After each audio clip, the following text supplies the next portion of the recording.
محفوظ گولاریوس جیگری هفسروکین دم پارتیه به ویاوی بحثا هم کنگر خبات پارلمانتو پیواجوی آشیتی و جواکا دموکراتیک روگوت حطانها جی مجلس گلک دیروک دانمه هری داوی جی دبیشن گو بریا بطلانه مجلس و چارچوه قانونی بیکه و روژوا مجلس و لگوری وی کارو خبات بدمشاندن.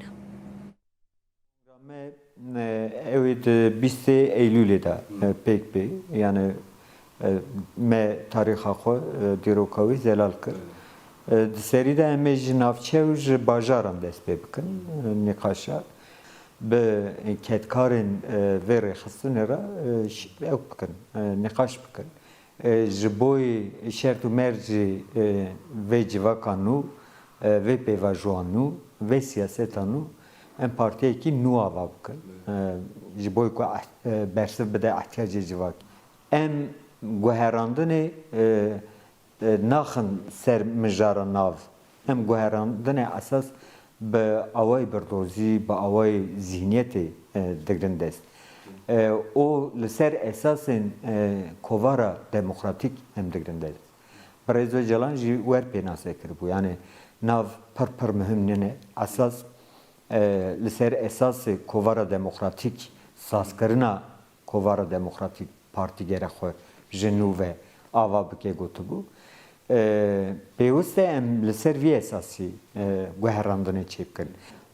Hikûmeta AKP li ser berjewendiyê xwe nêzî vê meselê dibe û hesaba dike.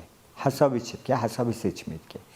Lê serî de ji me gotibû em ji dewletê pir bihêvînin yani çi bive ew bi berxwedanê bive. Me gelek tarix ji wan bihîst bi xwe gotin çend dema gotin vê aîdiyê beriya aîdiyê piştî aîdiyê ana jî bêjin piştî beriya betlanê